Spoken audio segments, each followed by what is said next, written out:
If you work in a corporate environment, conflict is unavoidable. And I know that conflict can feel super stressful. It can make you want to run and hide, and it can be so tempting to move through your career in a way where you are constantly avoiding conflict. But what I also know is that learning to navigate conflict with confidence and finesse is not only achievable, but it will make your work better and it will make you feel so freaking unstoppable as a leader.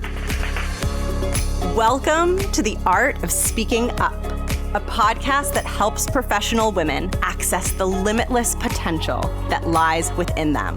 I'm your host, Jessica Guzik. And my mission is to help you find that spark inside you that has the power to transform your career in ways you may not have thought possible. I'm so excited that you're here. And now, on to the show.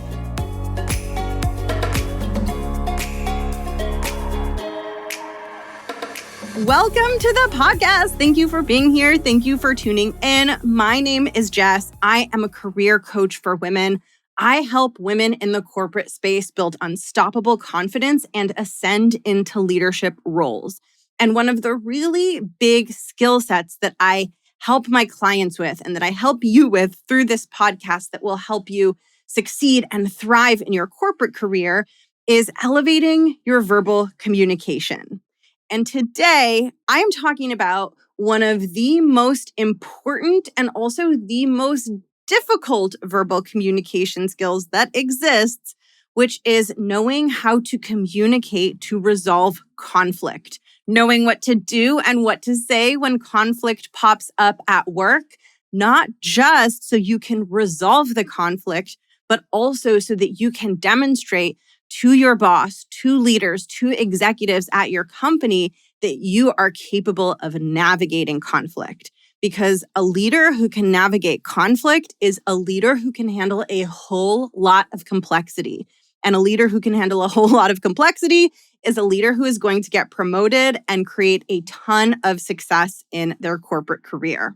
Now, if conflict stresses you out and it makes you feel worried, I just want to say you're not alone. This doesn't mean you can't learn to get really good at resolving it.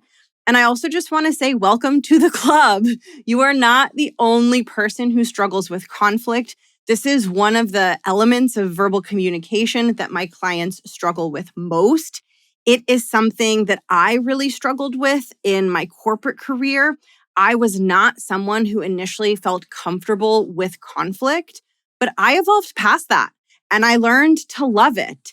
And what I learned through my corporate career and my experience going from being very avoidant of conflict and very afraid of conflict to actually feeling very comfortable navigating conflict in a corporate environment, what I learned is that if you're willing to do some inner work on your self-confidence and on your internal psychological landscape, and if you're willing to learn a few simple tools, you can become so much better at this.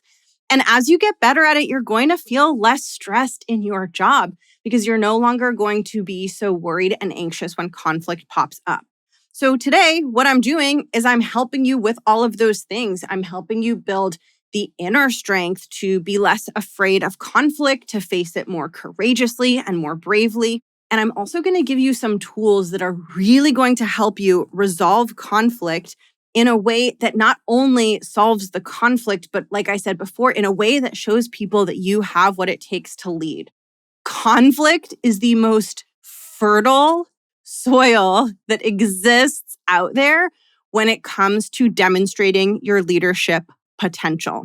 So I think about conflict as being a little bit like fertilizer, like soil that's very fertile because it has fertilizer. So if you're growing plants, you can grow plants in regular soil and they won't grow as fast, or you can grow plants in fertilizer. The reason that I'm thinking about fertilizer is because I was buying potting soil the other day at Lowe's. And as I was walking down the aisle, I was like, wow, it's really starting to smell bad. Like, why does it smell so bad? And I realized that's because I was headed towards the fertilizer section of the soil aisle. But here's the thing. Fertilizer doesn't smell good, but it grows really good plants. And similarly, conflict, even though it's not the best thing, right? Even though it doesn't quote unquote smell the best, if you want to grow into a powerful leader, conflict is one of the best things that you can use to show people around you how capable you are. So remember that conflict is like fertilizer. Even though at first it's not the most enjoyable thing, if you're truly being smart and strategic and opportunistic, you can recognize it as valuable. Now, in today's episode, this is actually going to be a two-parter because it started to get really long as I was outlining it. But here's what I'm going to cover in part one. In part one, which is this episode, I'm going to talk about the inevitability of conflict because a lot of people think that the name of the game is to avoid conflict, and they think that conflict is bad, and they think conflict means that they've done something wrong. And when you have those beliefs, it really gets in the way of your ability to effectively navigate the conflict. So I'm going to talk about the inevitability of conflict. Hopefully this will make you feel relieved and know that, just because conflict arises on your projects or the work that you're doing really doesn't mean that you're doing it wrong, like at all. It just does not mean that. I'm also going to talk about the psychological variables that are going to impact your ability to navigate conflict. This is so important because conflict is not just about knowing surface level tools to solve it. It's about understanding yourself more deeply and understanding what gets elicited within you psychologically when conflict is happening. If you understand that about yourself, it will be easier for you to learn to get comfortable resolving conflict, and conflict will tend to feel less overwhelming over time. And it's so important to understand your unique response to conflict, your unique thoughts and feelings that get brought up when conflict is happening, because if you don't understand that, then in a way you're flying blind. You're experiencing all this discomfort and you're trying to navigate the conflict through the discomfort. But if you can first understand why you're feeling uncomfortable, and if you can metabolize some of that discomfort, it's going to be so much easier for you to actually resolve the conflict. So today's episode is really important, really foundational. And then in part two, we're going to get into conflict resolution tools, and I'm going to teach you something called the three-party model. This is a philosophy and a framework that I use and that I teach my clients when it comes to resolving conflict. And the whole goal of it is to help you resolve conflict in a way that feels really good.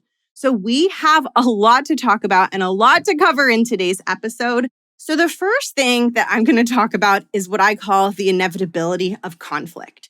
Because here's the thing. When we're thinking that conflict shouldn't happen, that conflict is a problem, that conflict needs to be avoided, we don't do our jobs as effectively because you being at your maximum effectiveness in your job requires you to speak up, to use your voice, to make decisions, to take risks.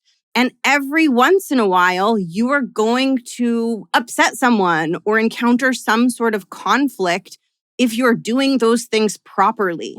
In other words, conflict is a side effect of doing your job well.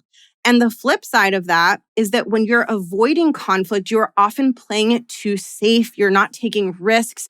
You're never expressing a differing opinion. And typically, when you are not doing those things and when you're optimizing for avoiding conflict, as opposed to optimizing for having impact, you're not doing the best that you could be doing in your role. So think about it this way. You can either be solving for the biggest impact possible, or you can be solving for, I don't want to upset anyone. I don't want to step on anyone's toes. I don't want to cause any conflict. Those are the choices and options that you have. And if you're optimizing for avoiding conflict and not stepping on toes, you're going to sacrifice having a bigger impact. This is why showing up big and being bold and acting like a leader can be scary. You're showing up bigger, not just in the fact that you're speaking up more, but also that occasionally that is going to result in someone maybe resisting what you're saying, or it is going to result in a difficult conversation with your stakeholders. But what I want you to understand is that conflict isn't a bad thing. And the way that I want to explain this to you and really help you internalize that it's natural and healthy for there to be a certain amount of conflict is through a visual analogy. And I thought of the perfect one for this. So I don't know if you've ever played the game Twister. I think most of us have. I think most of us know what Twister is. But just in case, if you've never played Twister, there's a game board that's lying on the floor. It's this big plastic sheet, and it has all these dots on it that are different colors. So it has a row of red dots, a row of yellow dots, I think a row of blue dots, and a row of green dots. And there's a little wheel that you spin, and it will land on some sort of combination of you put a body part on a certain color dot. So it'll be left hand, put your left hand on a green circle, or right foot yellow. And you spin the thingy and you put your hand down and you keep spinning it and adjusting, and everyone's on the Twister mat, and eventually people start getting tangled and falling. And the goal of Twister is not to fall to the ground. Okay. So here's how I think about corporate America, working in corporations, working in a business. It's like a giant game of Twister. So I want you to imagine a Twister board, but instead of 4 or 5 rows of each color, I want you to imagine there's 50 rows of each color. So it's a giant Twister board. And I want you to imagine that everyone in your company is in their own little area of the board. Everyone's separate, kind of on their own. So if you work at a huge company, maybe you need to imagine a bigger Twister board with hundreds of rows of those colorful circles. But in corporate, it's as if we're all in our own little area of the Twister board, and we're all just playing solo, and we're spinning the little thing, and we're putting our hand on the blue circle, and maybe we put our left foot on the green circle. And we're not trying to compete against each other. We're not trying to knock anyone down. We're just minding our own business, playing our own games of Twister. Similar to in a corporate environment, you're not there to make people mad or sabotage anyone or throw anyone under the bus. You're just there doing your work. But now with this giant Twister board, I want you to think about if people were playing independently by themselves for hours and hours and hours and hours. What would happen is the more that you spin and the more that you move your hands and your legs to different color dots, you would slowly migrate to different areas on the board. You wouldn't stay in the same exact location because you might need to have access to different circles or different dots to put your hand or your leg on so that you don't fall down.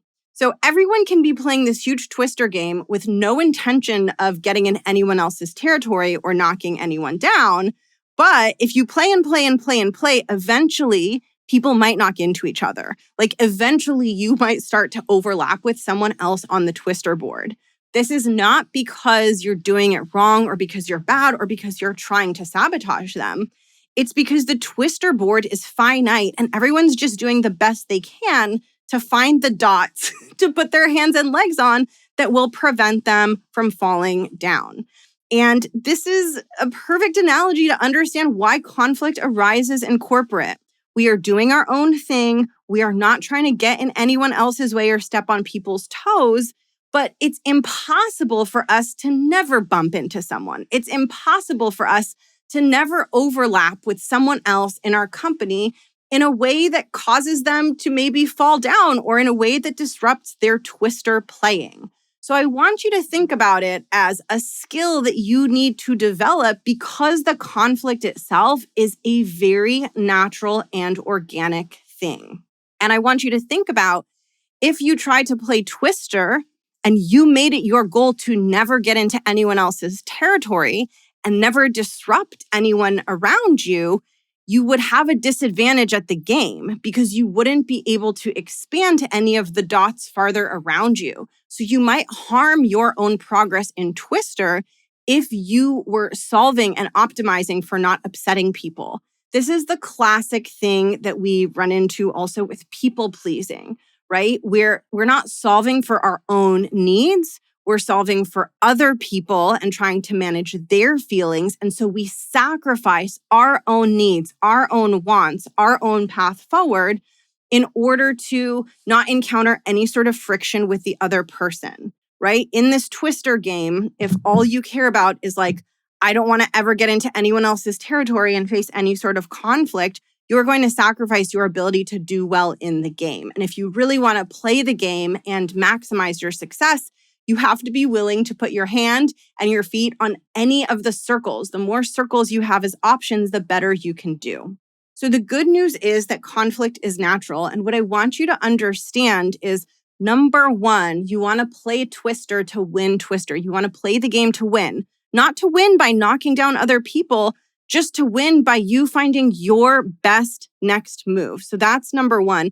And number two is, if you're playing to win, conflict will happen. It is unavoidable. Conflict is not a sign that you're doing it wrong. It's often a symptom of doing it right.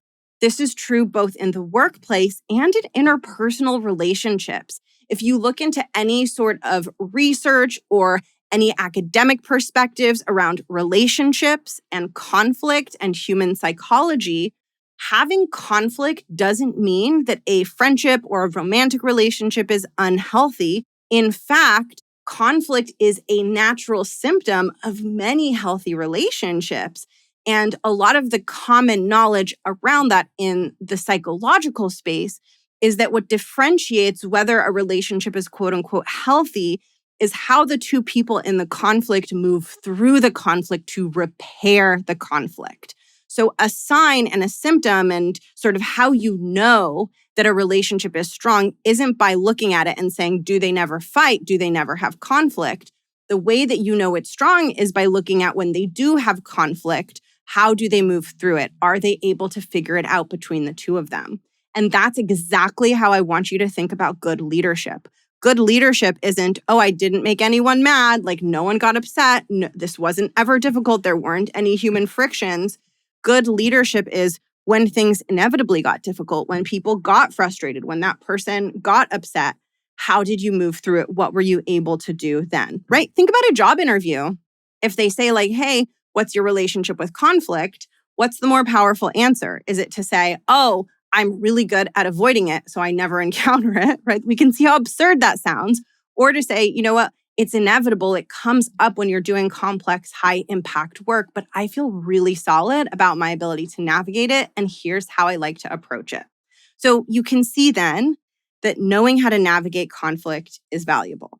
Now, of course, knowing how to navigate conflict is hard. And when I think about conflict and your ability to navigate it, there's really two dimensions that you want to be thinking about.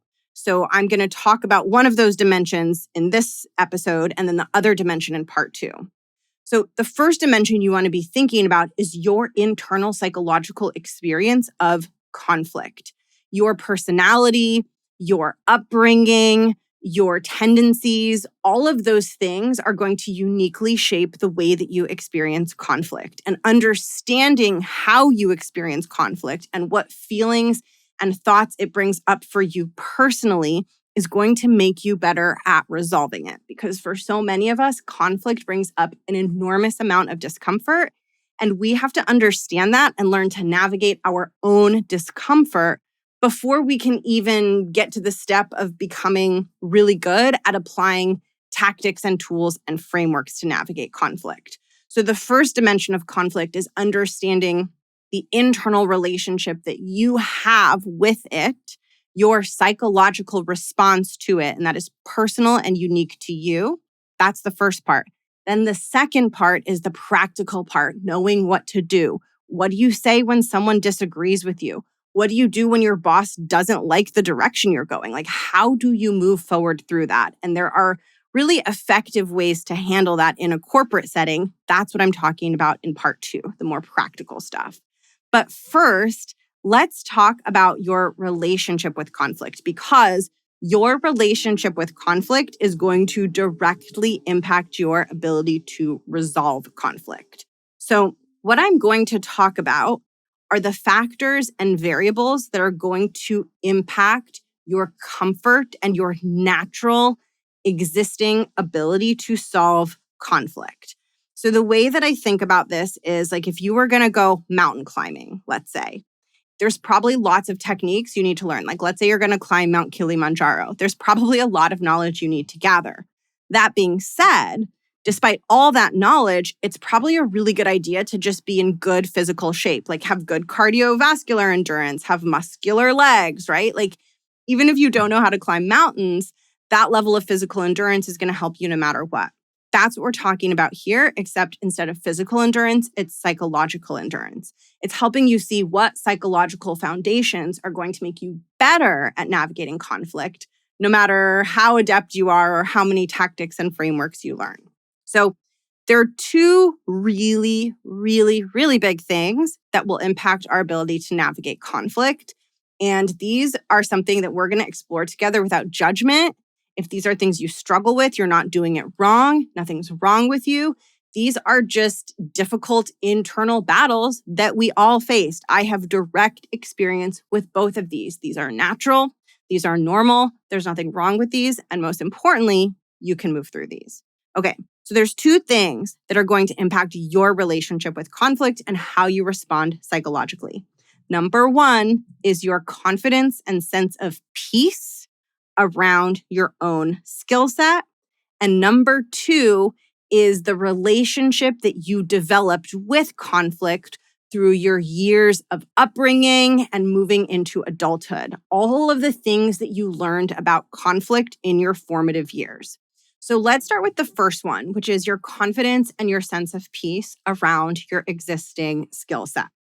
So this one has a direct relationship with how adept you're going to be at navigating conflict. When you have high confidence in your existing skill set, you will be more adept at navigating conflict. When you have low confidence around your existing skill set, you will tend to struggle more with handling conflict. The reason why is because when we encounter conflict as humans, one of the biggest things that we will feel, which is totally natural, is we will feel threatened, right? We will feel threatened by the other person. And typically, if we are insecure or lack confidence around our baseline ability to execute and do a good job in our role, then our feelings of feeling threatened will be heightened because we already feel unstable in ourselves and who we are. We are already feeling threatened before the conflict even comes up, right? If we're not confident in ourselves, it's like you walk into the room already feeling threatened because you don't feel solid about yourself and your capabilities. So then when conflict happens, which is a natural trigger that will cause people to feel threatened, you feel doubly threatened. And unfortunately, the more threatened we feel, the more defensive we get and the more that we handle the conflict in an unproductive way. Whereas if you are confident in yourself and your skill set and you walk into the room feeling solid, feeling capable, feeling grounded, and then a conflict comes up, you might still feel a little bit threatened, but you're going to be in a very different psychological space than you would be in if you lacked confidence and if you walked into the room already feeling threatened before any sort of conflict had even arisen. So one of the most powerful things that you can do to get better at solving conflict is literally to grow your confidence in yourself and your capabilities. If you learned zero other things and you just became more confident internally, you would naturally and organically get better at resolving conflict because you would bring more groundedness, more calmness, and more confidence into the room with you, which will help you move through it. So a really useful starting point to work on this is to ask yourself, is there something I feel afraid of? Is there something I feel insecure about that is going to make me feel really knocked off my center if conflict arises? And what can I do to feel more solid about that thing or about those things? That is going to help you enormously. Now, the second thing that I mentioned, this is really, really important. This is going to be specific to the individual. So this is going to be different for everyone. And so it's really helpful to just get curious about yourself and how this might apply to you. But our relationship with conflict is going to be fundamentally shaped by what we learned about conflict growing up and what we learned during our psychologically formative years. And this is different for everyone. And there's a lot of nuances to this. So I'm going to speak about this at a really high level, but just know that this is a pretty nuanced, complicated, personal topic that's going to be different for every single person. So this is not like a black and white thing, but here are some general ideas that will probably be really helpful for you if you struggle with confidence.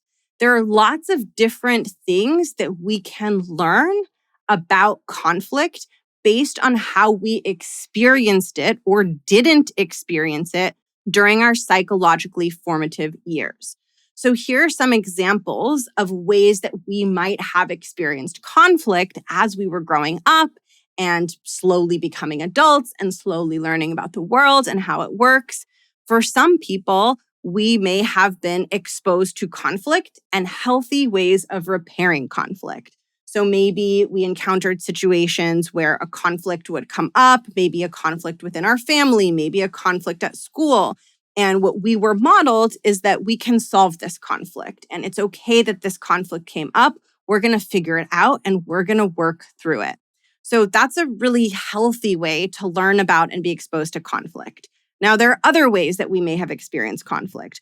We may have experienced avoidance of conflict. We may have grown up in an environment where we don't talk about things and we don't say anything that might provoke conflict. So in that case, what we may have learned is that there is no room for conflict.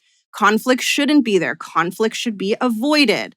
Now, if this is something that you've experienced, there's a good chance that you might be showing up too conservatively and too risk averse in your career because you have this belief, not based on how the world objectively works, but based on your subjective understanding of what conflict is. You have this belief that it needs to be avoided. Or similarly, maybe we learned that when conflict comes up, it escalates really quickly and it becomes overwhelming and impossible to solve. In that case, of course, we would be stressed out about conflict. Of course, it would scare us. And it's so important to have so much compassion for ourselves if conflict brings up fear and anxiety, because when we're in a work situation and conflict is coming up, we might not just be experiencing the conflict in the moment, but that conflict might be eliciting thoughts and feelings and memories, maybe from times in our lives when conflict felt really overwhelming to us and felt really impossible to navigate. So it's just important to understand, based on all of this, that there isn't like an objective truth out there that conflict should be avoided or that all conflict always escalates, right? Like, conflict is this nuanced gray area thing where it's going to be different every time. And one of the most powerful things that we can do is try to take that in and learn that and understand that and really show ourselves that some conflict can be resolved in a healthy and productive way. Yes, maybe there are still situations where conflict escalates in an appropriate and overwhelming way. And yes, maybe there are still situations where you're better off avoiding the conflict because it's just not going to go well if you bring it up. But one of the most powerful things that you can do for yourself as a leader is to open your mind to the idea that maybe there are also situations where conflict is something that we can work through. It's something that we can figure out. And in fact, we might both feel better after we work through this conflict together. We're basically shifting our understanding and moving from an idea that we may have really learned, which is that conflict is just bad. It's a bad thing, to conflict doesn't have to be quote unquote bad. Conflict can be a path or a passageway to something new, something better. It can be a path to evolving, to finding a better solution. It can be a path to building deeper trust with the person that you're in the conflict with. This is so important to understand because if you go into conflict seeing that it can be productive, that it can be solved, that it isn't always this very difficult, unmanageable thing, you feel more confident and more comfortable in your ability to resolve it. It stops feeling so big and so overwhelming. Now, of course, the other side of this coin is that it's really important to be really understanding, compassionate, and very graceful towards yourself if conflict feels scary, if it feels to you like it's not something that can end well, or if it feels to you like it's not something that you can tolerate or work through. It's very understandable that you feel that way. And it is really worth noticing places where those beliefs might be proven false and where conflict might be more manageable for you than you think. Here's an example. Something that I have struggled with quite a lot and that I've really had to learn to work through is that I used to assume conflict would always mean that people were going to get really, really angry. And that if I shared my opinion or if I probed deeper into something, that the other person would get really, really mad. And so I had this assumption then that like, okay, I'm not going to share this because my boss is going to get angry, or like, I'm not going to say this because they're going to get mad. And my work was to notice, when is that not true? When have I assumed that my boss will be angry and they were not angry? When have I assumed that that stakeholder was super angry and they were not angry? And the more that I opened myself up to noticing this, the more I could see like, oh, I have a pretty hair trigger assumption that people are going to get angry really, really quickly. And my understanding of that and my assumptions around that aren't calibrated with reality. And once I could see that, it really helped me navigate conflict because it helped me see there was way more wiggle room than I thought.